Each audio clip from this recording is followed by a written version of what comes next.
अस्सलाम वालेकुम, मैं हूं अस्का साकिब और आज मैं आपको कुरान मजीद में जिक्र की गई एक ऐसी पुरस्रार कौम के बारे में बताने जा रही हूं जिसका नाम तो हमने सुना है, लेकिन अक्सर लोग इसकी हकीकत, मुकाम और अंजाम से लाइलम हैं।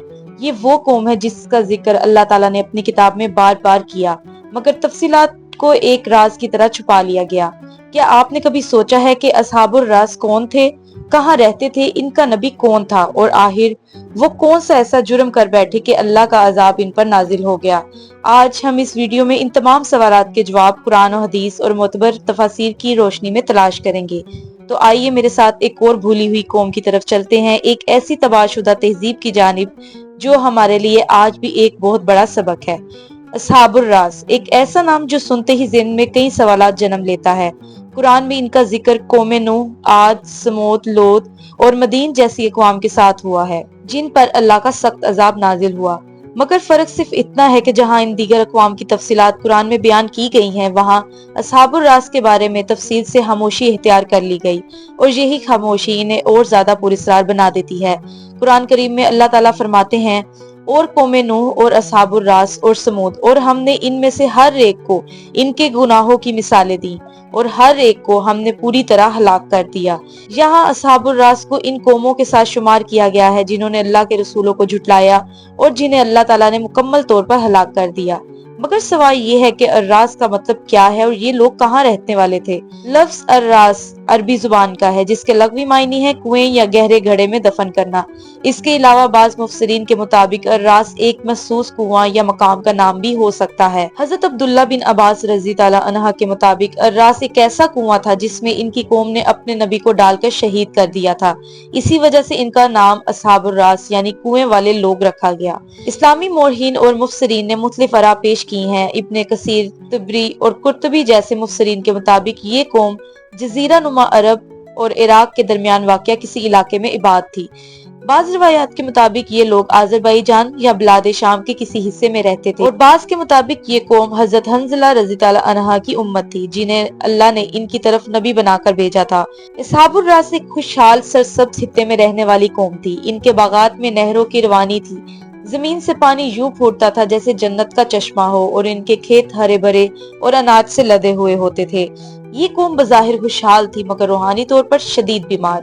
वो बुत परस्त थे, अपने हाथों से तराशे गए देवताओं को सजदे करते और अल्लाह के खालिस दिन से मुकम्मल दूर थे। अल्लाह ताला ने इनकी इस्लाह के लिए एक नबी को मबूस फरमाया जिन्हें अक्सर मुफस्सिरीन हजरत हंज़ला बिन सफ़वान अलैहिस्सलाम के नाम से याद करते हैं। इनका नाम कुरान में नहीं आया मगर बाज़ तफासीर में जिक्र मौजूद है कि यही नबी इनकी जानिब भेजे गए। वो इंतहाई नरम गुफ्तार और सच्चाई से लबरेज दिल के हामिल थे। उन्होंने दिन रात अपनी कौम को अल्लाह की तरफ बुलाया और इनके मबूदाने बातिल की तरदीद की और तौहीद की दावत दी, मगर अफसोस इनकी कौम ने इनकी बात सुनने से इनकार किया। वो लोग दुनिया की रंगीनियों में ऐसे गुम हो चुके थे कि इन्हें ना आखिरत का ख्याल था, ना अपने गुनाहों की फिक्र। हजरत हंज़ला अलैहिस्सलाम जब इन्हें अज़ाब इलाही से खबरदार करते तो वो हंसते, मजाक उड़ाते और कहते, अगर तू वाकई सच्चा है तो लाओ वो अजाब जिसकी हमें धमकी देता है। जूं जूं नबी की दावत बढ़ती गई, कौम का गरूर भी बढ़ता गया, हत्ता कि इनमें से कुछ सरदारों ने एक शैतानी साजिश तैयार की।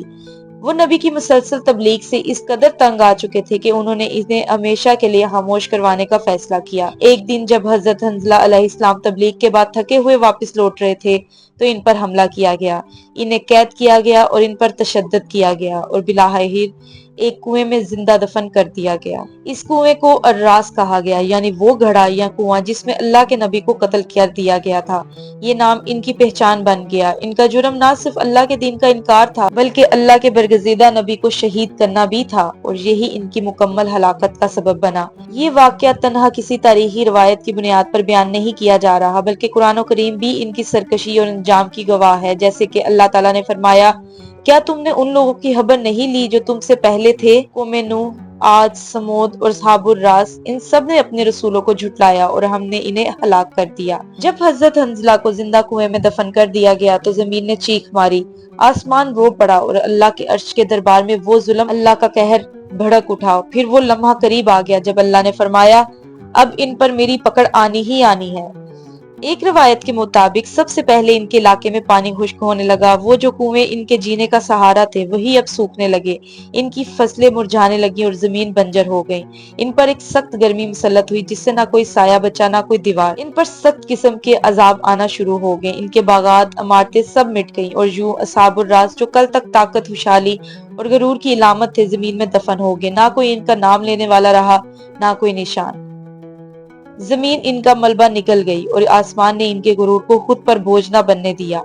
وہ قوم جو خوشحالی میں ڈوبی ہوئی تھی اور اللہ کے نبی کو ٹھکرا چکی تھی ایک لمحے میں فنا کر دی گئی۔ مگر سوال یہ ہے، اگر وہ مٹ چکے تو پھر اللہ تعالیٰ نے ان کا ذکر کیوں محفوظ رکھا؟ کیوں قرآن میں ان کے نام کو بار بار دہرایا گیا؟ کیوں مفسرین نے ان کے قصے کو آنے والی نسلوں تک منتقل کیا؟ اس کا جواب بہت واضح ہے، کیونکہ یہ کہانی صرف ماضی کی نہیں بلکہ ہر اس انسان کے لیے ہے جو آج اللہ کی ہدایت کو نظر انداز کر رہا ہے اور دنیا کے فریب میں گم ہے۔ قرآن کریم جہاں اصحاب الراس کی ہلاکت کا ذکر کرتا ہے وہاں فوراً ہمیں تنبیہ دیتا ہے، ہم نے ان سے پہلے کتنی ہی قوموں کو ہلاک کر دیا، کیا ان میں سے کوئی باقی ہے یا تم ان میں سے کسی کی آواز بھی سنتے ہو؟ یہی وہ عبرت ہے جسے اللہ نے قیامت تک کے انسان کے لیے باقی رکھا۔ اصحاب الراس کا سب سے بڑا جرم کیا تھا؟ یہ کہ انہوں نے اللہ کے نبی کی بات ماننے سے انکار کیا۔ ان کے دلوں پر غرور کا پردہ پڑ گیا اور ان کی آنکھوں دنیا کی چمک چھا گئی۔ انہوں نے ایک سچے انسان کو صرف اس لیے کہ وہ حق کی بات کرتا تھا زندہ دفن کر دیا۔ یہاں سوال اٹھتا ہے، کیا آج کے انسان بھی اپنے ارد گرد موجود سچائی کی آوازوں کو اسی طرح دبا نہیں رہا؟ کیا ہم بھی اپنے فائدے، آرام اور خواہشات کی خاطر حق کو دفن نہیں کرتے؟ کیا ہم بھی دنیا کے مال، طاقت اور شہرت کے پیچھے دوڑتے ہوئے اللہ کی یاد کو نہیں بلا چکے؟ اصحاب الراس کی کہانی ہمیں آئینہ دکھاتی ہے کہ جب انسان اللہ کی بھیجی ہوئی روشنی سے منہ موڑ لیتا ہے تو اللہ بھی اسے اندھیروں کے حوالے کر دیتا ہے۔ قرآن کریم میں ارشاد ہے، ہم نے ان قوموں کو ہلاک کیا جو ظالم تھی اور ان کے بعد دوسری قوموں کو کھڑا کیا۔ یعنی اللہ کا نظام جاری ہے، وہ نہ رکنے والا ہے، نہ کسی سے ڈرتا ہے اور نہ کسی کے غرور کو برداشت کرتا ہے۔ آج کے انسان کے پاس قرآن ہے، سیرت نبوی ہے، علم ہے، عقل ہے، اور پھر بھی اگر وہ ہدایت سے روگردانی کرے تو اسے اصحاب الراس کی طرح انجام سے خبردار رہنا چاہیے، کیونکہ اللہ تعالیٰ فرماتے ہیں، اور ہم نے ہر قوم کے لیے ایک مثال بنائی تاکہ وہ سبق حاصل کریں۔ اور اب میری سب سے گزارش ہے کہ اس کہانی کو صرف سنی سنائی بات نہ سمجھے بلکہ اپنے دل میں اتاریں۔ سوچیں کہ کیا ہم بھی تو کسی کے حق کو دفن نہیں کر رہے؟ کیا ہمارے اندر بھی وہی ضد، وہی انا، وہی غرور تو نہیں چھپا ہوا جو اصحاب الراس میں تھا؟ اگر یہ ویڈیو آپ کے دل کو لگی ہو تو براہ کرم چینل کو سبسکرائب کریں، لائک کریں اور اس پیغام کو دوسروں تک ضرور پہنچائیں تاکہ ہم سب اپنے ماضی کی تباہ شدہ قوموں سے عبرت حاصل کریں اور اپنی زندگیوں کو اللہ کے راستے پر ڈال سکیں۔ اللہ ہمیں حق کو پہچاننے، اسے قبول کرنے اور اس پر عمل کرنے کی توفیق عطا فرمائے۔ اب ملتے ہیں اگلی ویڈیو میں۔ اللہ حافظ۔